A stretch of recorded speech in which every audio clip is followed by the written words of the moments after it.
A border sovereign is the occult force, a threshold guardian of the earth scenes beyond. She has canalized the outbreaks of the gods and cut through the vistas of intuitive sight a long road of shimmering discoveries. The worlds of a marvelous unknown were near. Behind her, an ineffable presence stood.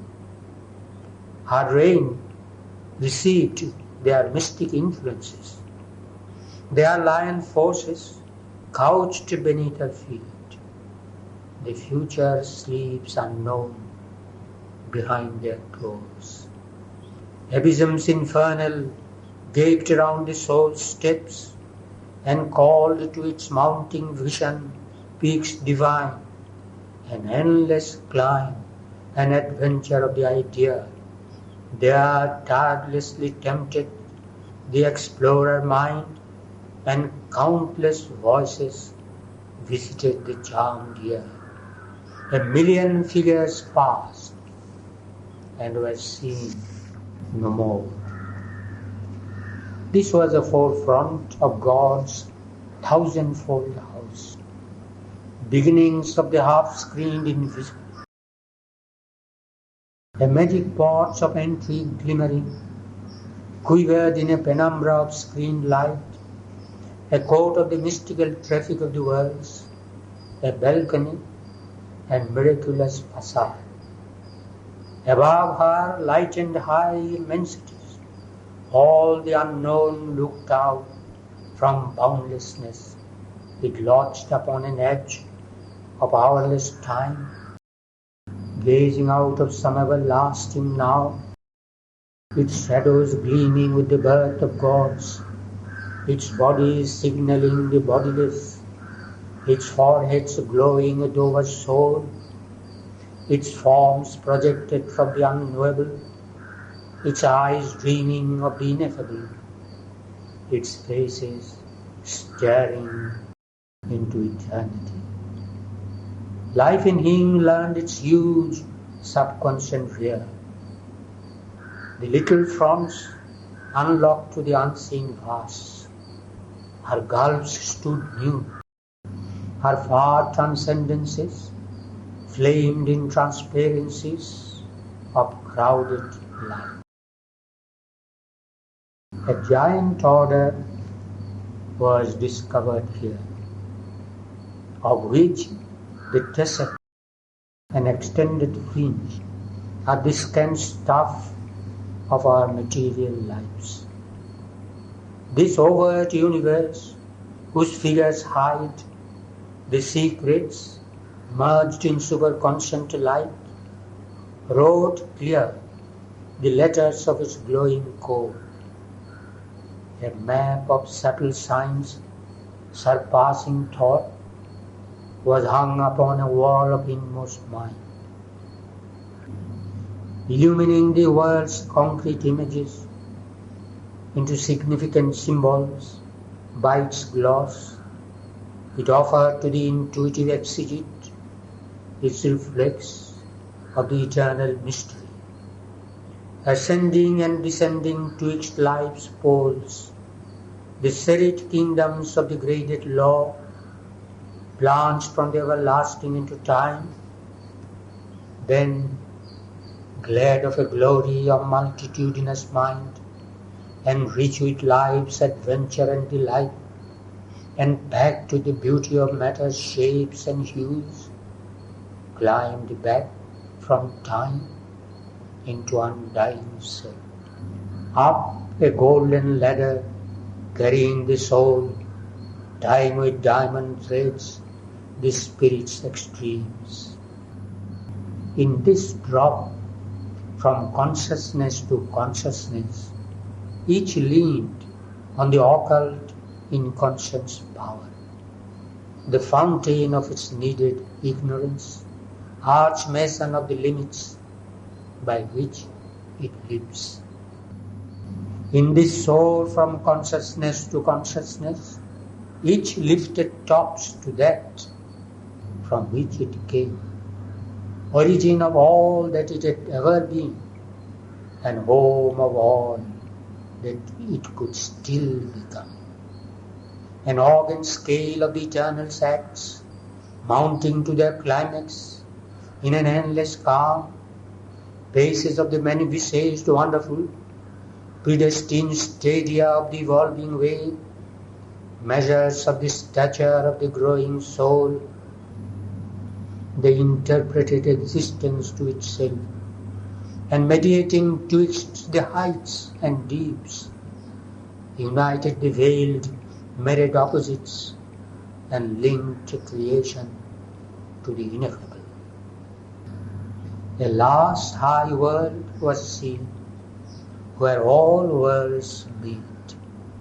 In its summit gleam, where night is not, nor sleep, the light began of the Trinity Supreme.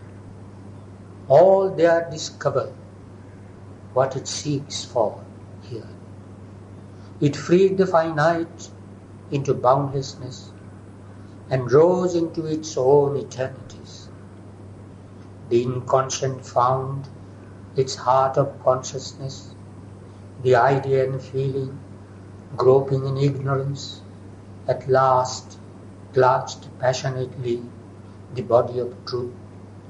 The music, born in matter's silences, plucked and nude out of the ineffable's fathomlessness the meaning it had held but could not voice.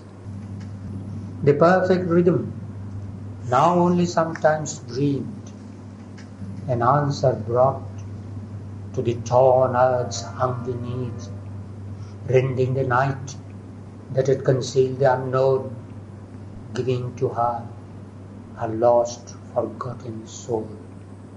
A grand solution closed the long impasse in which the heights of mortal effort end.